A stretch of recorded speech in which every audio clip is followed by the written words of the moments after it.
Hari ini kita akan belajar kembali kebenaran firman Tuhan. Dan saya berdoa apa yang kita pelajari ini merubahkan cara pikir kita, cara pandang kita tentang hidup ini, supaya kita ini berjalan setiap hari berkenan di hadapan Tuhan. Karena banyak orang Kristen hanya sekedar datang ke gereja, tapi pola pikirnya dunia. Kalau Bapak Ibu memiliki pola pikir dan cara pandang persis nggak jauh beda dengan orang dunia, kelakuan, sikap, dan tindakanmu juga akan menunjukkan bahwa kamu bukan manusia rohani. Kita ini adalah manusia rohani harusnya. Dalam sikap, tindakan, dan perbuatan kita, melalui tubuh kita, mulut kita, ucapan kita ini jadi berkat bagi banyak orang. Supaya nama Tuhan dipermuliakan, tapi banyak orang sedang tidak hidup di dalam manusia rohnya, tapi dipimpin oleh dunia ini, dipimpin oleh pikirannya sendiri yang tidak sejalan dengan firman. Bapak Ibu bisa bayangkan, kalau pikiranmu dikendalikan oleh cara pandang dunia, pikiranmu menguasai, tidak ditaklukkan kepada Kristus, ketika Bapak Ibu menghadapi masalah, menghadapi hal-hal yang berguncang, yang goncang hidupmu, hal yang tidak enak, hal yang bertentangan dengan nalarmu, hal yang tidak membuat hatimu itu disenangkan, apa yang terjadi? Tentunya bersikap persis seperti orang dunia. Makanya banyak orang Kristen jadi batu sandungan. Makanya banyak orang Kristen hidupnya jadi batu sandungan, baik terhadap orang dunia maupun sesama anak Tuhan. Mereka ribut, berantem, gegeran, eker-ekeran, teriak, histeris, sakit hati, dan lain sebagainya. Bahkan orang yang Kristen bertahun-tahun ketika menghadapi masalah tidak kuat, tidak gigih, tidak kokoh, tidak bisa menaklukkan pikirannya, tapi dikendalikan oleh emosinya, dikendalikan oleh pikirannya, dikendalikan oleh perasaannya yang tidak sejalan dengan Tuhan. Hidup dipenuhi dengan kecemasan, hidup dipenuhi dengan ketakutan, hidup dipenuhi kekhawatiran, hidup tidak tenang, hidup tidak ada damai di dalam hidupnya. Apa yang terjadi dengan orang-orang Kristen seperti ini? Rapuh sekali loh. Sekalipun rajin ibadah tiap minggu ke gereja, rapuh sekali. Ketika menghadapi hal yang melukai perasaannya, hal yang menyinggung hatinya, hal yang tidak sejalan dengan apa yang diharapkan, teriak. Dan persis kelakuannya, sikapnya, tindakannya nggak jauh beda dengan orang yang tidak kenal Tuhan. Bagaimana bisa mencerminkan kemuliaan Tuhan? Kalau kita nggak bisa berjalan sesuai dengan ketetapan Tuhan, dan dimulainya dengan menaklukkan pikiran kepada Kristus untuk diperbaharui setiap hari, kita akan tetap sama dari tahun ke tahun. Tidak heran hidup kita akan trouble, hidup kita akan ketemu masalah, hidup kita akan babak belur. Coba sekarang kita akan lihat di ayat yang sangat terkenal ini, di Roma 12 ayat yang kedua. Janganlah kamu menjadi serupa dengan dunia ini. Kita tidak boleh dengan serupa dunia ini. Dunia ini berbicara tentang apa? Pola pikir, cara pandang, bagaimana memutuskan, bagaimana bersikap, sistemnya, caranya. Itu kita nggak boleh seperti orang dunia. Kita ini anak-anak kerajaan. Sejatinya kita ini adalah manusia rohani sebenarnya, yang tinggal di dalam tubuh ini, yang memiliki pikiran, yang memiliki perasaan, yang memiliki kehendak. Tapi banyak orang bukan menjadi manusia rohani, tapi manusia jiwani yang dikendalikan oleh pikirannya, dikendalikan oleh perasaannya, dikendalikan oleh kehendaknya, sehingga kelakuan sikapnya bertentangan dengan firman Tuhan, tidak sejalan dengan firman Tuhan, persis seperti orang dunia. Sehingga orang dunia nggak bisa membedakan, loh kamu gereja kok kelakuanmu seperti itu, loh kamu pelayan Tuhan kok kelakuanmu busuk, mulutmu jahat, pikiranmu najis, sikapmu tidak mencerminkan kemuliaan Tuhan. Loh kamu melayani di gereja kok jahat seperti itu. Kenapa kok orang lain bisa menilai seperti itu? Karena tidak bisa menaklukkan dirinya sepenuhnya kepada Kristus, sehingga dikontrol oleh perasaannya, dikontrol dan dikendalikan oleh kehendaknya, dikendalikan oleh kemauannya, bertindak persis seperti orang dunia, jadi batu sandungan.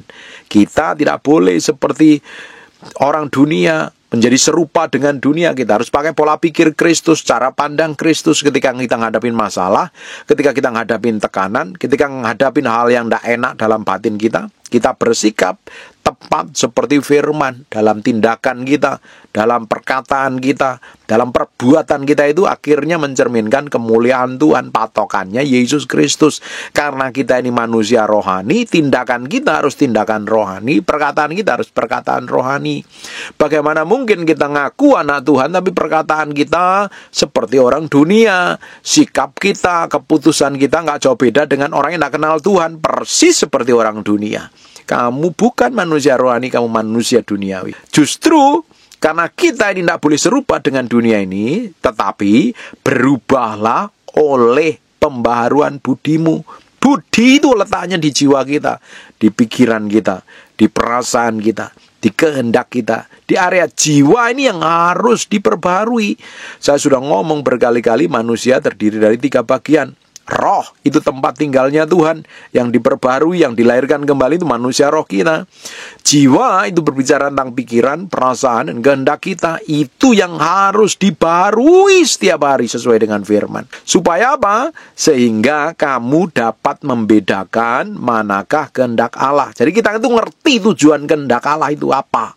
Jalan kita tetap seperti kehendak Tuhan. Keputusan kita sejalan dengan kehendak Tuhan.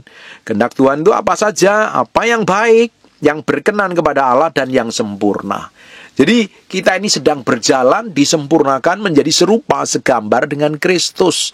Pikiran kita, kelakuan kita, ucapan kita, karakter kita sejalan dengan Kristus, sehingga orang bisa melihat manifestasinya Yesus yang ada di muka bumi ini. Kristen itu artinya pengikut Kristus, ngikutin gaya hidup Yesus, ngikutin gaya hidupnya Kristus. Persis, kata orang Jawa itu plek ketiplek, nggak jauh beda, persis seperti kembar siam. Kelakuan kita seperti kelakuannya Yesus. Bagaimana mungkin kita ini ngaku anak Tuhan tapi kelakuan kita kayak setan? Bagaimana mungkin kita ini hamba Tuhan tapi kelakuannya persis seperti orang dunia? Motivasinya jahat, kelakuannya busuk, pikirannya jahat, dan tindakannya pun pasti jahat. Kita harus berbeda. Justru karena kita belajar firman seperti ini, kita diperbaharui. Jadi setiap kita ngadapin masalah, keputusan kita yang kita ambil sejalan dengan firman. Tindakan kita sejalan dengan firman. Apa yang kita perbuat, apa yang kita lakukan sejalan dengan firman. Semakin kita ngerti firman, diperbaharui. Sehingga kita memiliki pola pikir kerajaan Allah, pola pikirnya Kristus, cara pandangnya surga. Bapak Ibu bisa bayangkan kalau semua keputusan kita sesuai dengan keputusan surga, apa yang terjadi? Tindakanmu, sikapmu, cara kamu menghadapi persoalan masalah, cara kamu menghadapi orang yang menyebalkan, cara kita menghadapi orang yang menyakitin kita, itu persis seperti tindakannya Yesus loh. Sehingga orang itu bukan malah sakit hati, malah diubahkan melalui kehidupan kita. Memang kita dipanggil untuk jadi berkat, bukan untuk jadi batu sandungan. Kita dipanggil untuk menjadi serupa segambar dengan Tuhan, bukan untuk lebih hebat dari orang lain, bukan untuk lebih kudus dari orang lain. Sehingga tambah hari kita perbarui pola pikir kita sesuai dengan pola pikirnya kerajaan Allah. Apa yang terjadi? Kamu bekerja, Tuhan manifestasi dalam pekerjaanmu. Kamu menyembah, Tuhan manifestasi dalam penyembahanmu. Kamu mendoakan orang, Tuhan manifestasi dalam doamu. Kemana kamu melangkah, ada manifestasi karya Tuhan dalam hidupmu. Orang melihatnya Yesus. Dan apa yang terjadi? Powerful sekali. Hari ini banyak orang ngaku cinta Tuhan, tapi banyak yang stres. Ngaku cinta Tuhan, kelakuannya persis nggak jauh beda dengan orang dunia. Ngakunya kenal Tuhan dan melayani Tuhan, tapi tindakannya menipu, bohong, hatinya busuk, sakit hati, kepahitan, benci, marah, histeris, kayak orang tidak kenal Tuhan. Bisa dibayangkan kalau kita ngaku anak Tuhan, ngaku warga kerajaan Allah, tapi kelakuan kita seperti orang dunia. Kenapa? Nggak memperbarui pikirannya. Bapak Ibu, setiap hari kita harus perbarui pikiran kita loh. Tambah hari, engkau semakin menjadi serupa segambar dengan Tuhan. Nah, hal-hal yang tidak sesuai dengan kebenaran firman yang kita pernah terima, yang pernah kita pelajarin, yang kita pernah dengar, kadang itu mempengaruhi. Bisa didikan orang tua yang tidak kenal Tuhan, ide dan gagasan dunia, pola pikir dunia, cara-cara orang dunia menyelesaikan masalah, kadang masih kita pakai. Justru pola pikir yang seperti itu yang kita harus taklukkan kepada Kristus. Coba sekarang kita lihat di 2 Korintus pasal yang ke-10 ayat yang ke-5. Kami mematahkan setiap siasat orang dan merubuhkan setiap kubu yang dibangun oleh keangkuhan manusia untuk menentang pengenalan akan Allah. Kami menawan segala pikiran dan menaklukkannya kepada Kristus. Di hidup kita ini banyak dapat informasi dari dunia. Ketika orang disakitin, kata dunia, mata ganti mata, gigi ganti gigi. Kalau orang diselingkuhin, ya aku mau selingkuh balik. Kalau orang menipu aku mau tipu balik. Kalau orang jahat aku akan jahat balik. Itu cara dunia. Nah, selama ini kata-kata dunia, prinsip-prinsip dunia itu menguasai, masuk. Akhirnya kita percayai sikap kita, tindakan kita. Akhirnya pakai pola pikir dunia. Nah, pola pikir yang seperti itu kita harus tawan dan kita harus taklukkan kepada Kristus. Bapak Ibu bisa bayangkan kalau orang pernah disakitin, terus dilukai, dianiaya. Saya pernah ngonselingin ini. Orang-orang yang trauma masa lalu karena diperlakukan buruk oleh orang lain. Ada yang diperlakukan buruk oleh pasangan hidupnya. Dan mereka akhirnya terpikir, akhirnya terbangun sebuah kubu, sebuah benteng bahwa semua orang nggak benar, semua laki nggak benar. Ada orang yang pernah dikecewakan, disakitin, diperlakukan buruk oleh suaminya.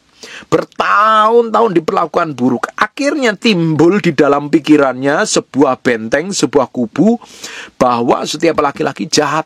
Akhirnya mengeneralisir, memandang semua laki-laki jahat, padahal tidak semuanya seperti itu. Nah, pikiran seperti itu yang kita harus taklukkan.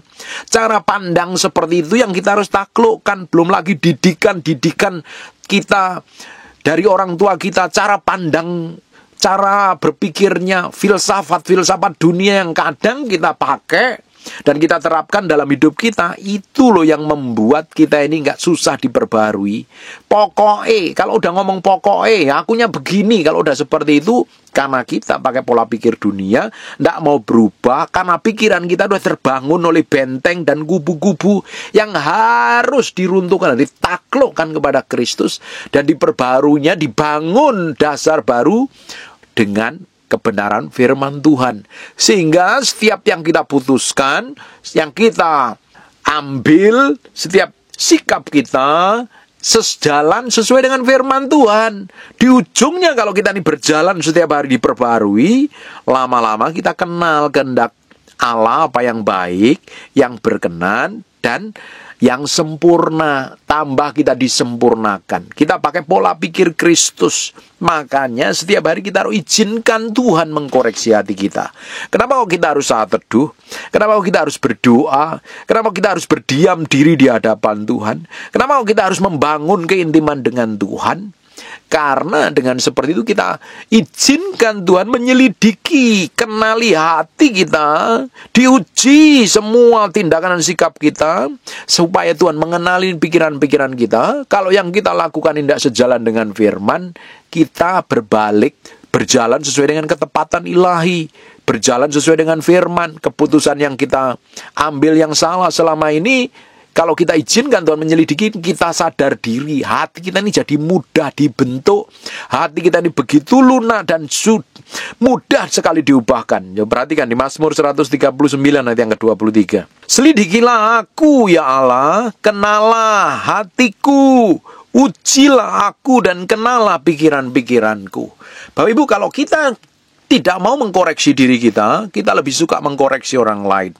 Kalau kita nggak mau memperbaiki diri kita, kita akan cenderung suka menghakimi orang lain. Kalau kita nggak mau datang kepada Tuhan, mengkoreksi diri, belajar dari semua kebodohan dan kesalahan, kita cenderung nuding orang lain yang salah dan kita paling benar sejagat raya. Kita akhirnya memiliki hati yang keras, terbentuk dari kubu dan benteng-benteng tadi yang harus diruntuhkan. Kita keras kepala, hati kita susah diubah. Karpe dewe, benere dewe, maunya sendiri. Kalau sudah seperti itu ya jelas jadi batu sandungan, nggak jadi berkat. Hidupmu tidak mempermuliakan nama Tuhan. Hidupmu jadi batu sandungan. Ujungnya apa? Kalau sudah seperti itu, kelakuan, sikap, dan tindakanmu tidak mempermuliakan nama Tuhan. Harus kita setiap hari datang kepada Tuhan. Tuhan, sepanjang hari ini aku melakukan apa? Kalau yang salah, Tuhan koreksi, aku mau bertobat dan berubah. Bapak Ibu, semakin kita membangun keintiman dengan Tuhan, semakin kita kenal diri kita siapa di hadapan Tuhan. Tapi semakin kamu jauh daripada Tuhan, kamu semakin tahu dirimu bahwa kamu adalah orang yang sombong dan angkuh, dan orang lain paling rendah, dan kamu paling hebat sendiri. Dan susah ditegur, susah dinasihatin. Bapak Ibu, belajar firman untuk merubah yang di dalam kita. Merubah segala sesuatu yang tidak sejalan dengan firman.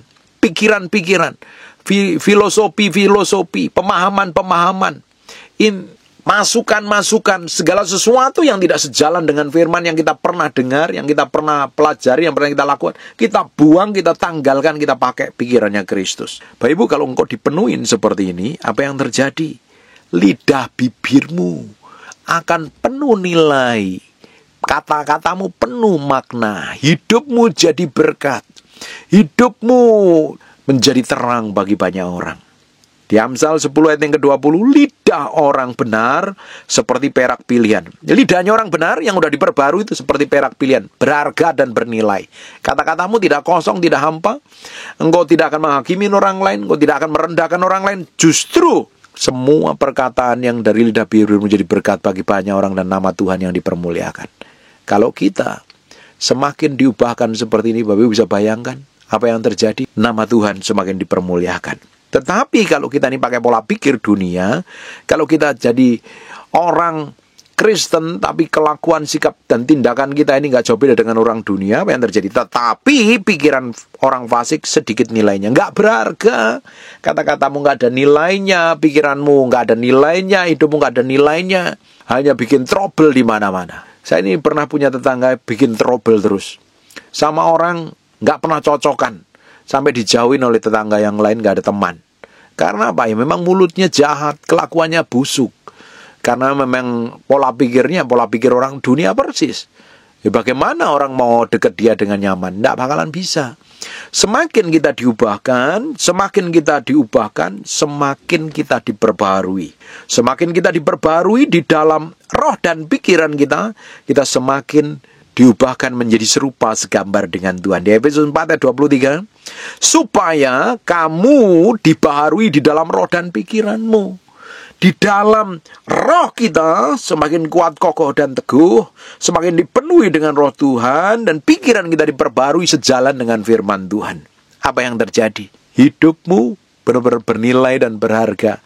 Orang yang dekat dengan hidupmu diberkati. Orang yang ketemu dengan kamu akan mengalami Tuhan secara pribadi karena melihat karakter, sikap, dan tindakanmu seperti Tuhan.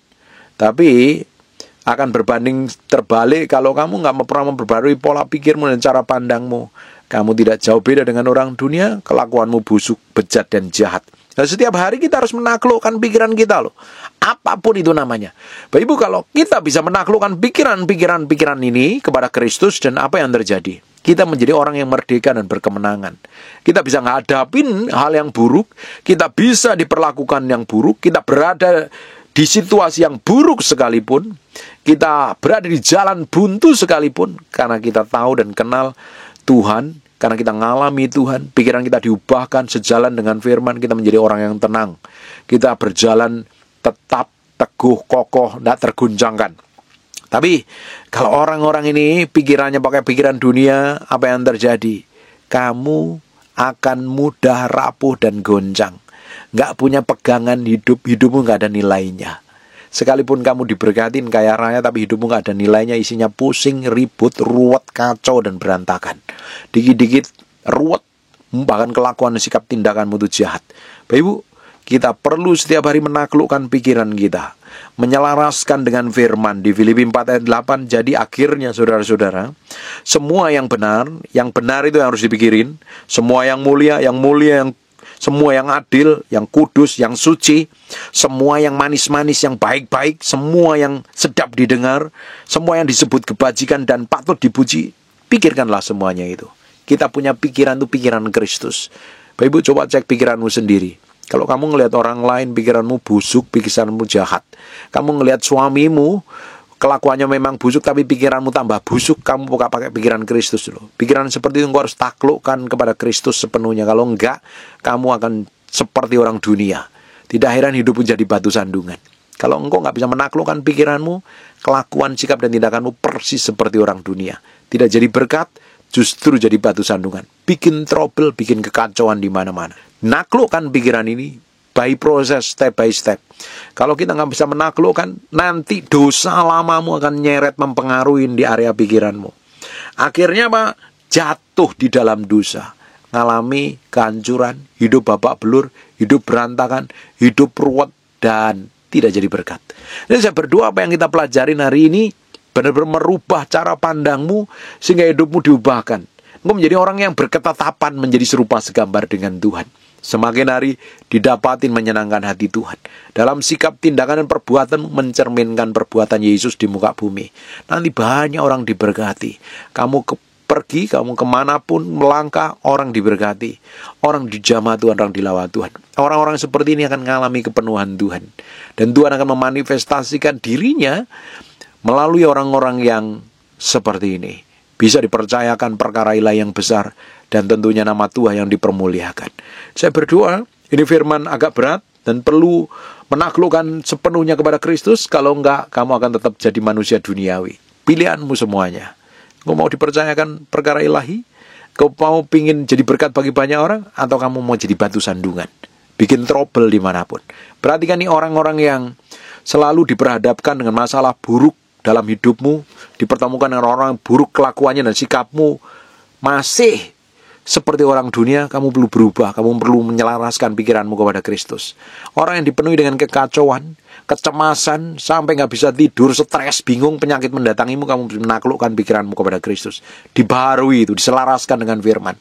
Cari janji Tuhan, cari tentang janji-janjinya Tuhan kepada hidupmu, engkau akan diubahkan pikiranmu. Orang-orang yang sedang sakit, kamu cari tentang firman tentang kesembuhan. Kamu perbarui pikiranmu. Nanti tubuhmu akan mengikuti apa yang kamu katakan, apa yang kamu putuskan, apa yang kamu perbuat. Engkau akan melihat hal yang ajaib yang Tuhan kerjakan dalam hidupmu. Amin. Dibutuhkan mulai hari ini orang yang menyelaraskan pikirannya. Pingin hidupmu bernilai, kata-katamu bernilai. Engkau harus menaklukkan pikiranmu sejalan, sepikir seperti Kristus. Dan nama Tuhan akan dipermuliakan dalam hidupmu. Dan engkau akan jadi berkat bagi banyak orang. Amin. Tutup matamu, tutup Alkitabmu. Kita berdoa. Bapak, terima kasih buat firman-Mu. Kami mantaraikan dengan darah anak domba, firman nempel dalam hati kami. Berhari-hari, berminggu-minggu, berbulan-bulan firman menjadi kehidupan. Terima kasih Tuhan. Ajarin kami memiliki hubungan yang dalam dengan Engkau Roh Kudus. Supaya kami bisa menyelidikin semua kebusukan dan kejahatan dalam batin kami. Dan kami mau berubah sejalan dengan firman. Kami perbaharui pola pikir kami. Supaya kami memiliki pikiran Kristus dan karakter, sikap, dan tindakan kami seperti Kristus. Terima kasih Tuhan. Bagimu segala pujian, hormat, pengagungan. Kami berdoa untuk setiap orang yang mendengar firman ini, diberkati Tuhan, dijamah Tuhan, dilawat Tuhan, diubahkan Tuhan. Kamu berdoa untuk orang yang sakit dan mengalami kelemahan tubuh oleh bilur Yesus, oleh darah Yesus. Jadilah engkau tahir, jadilah engkau pulih, jadilah engkau sehat seperti sedia kala. Dalam nama Yesus kami berdoa dan mengucap syukur. Haleluya. Amin. And God bless you. Ada orang-orang tadi, ketika engkau merasakan kuasa Tuhan, angkat tanganmu. Angkat tanganmu. Maju ke depan. Roh Kudus, aku mau buktikan kau hadir dalam gua. Bukan karena, tapi karena. Suruh maju. Dia suruh maju. Ibu yang ibu.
setan kau. Saya lihat dalam mimpi ketika saya berdoa, ada urapan Tuhan. Kuasanya power. Isi benar.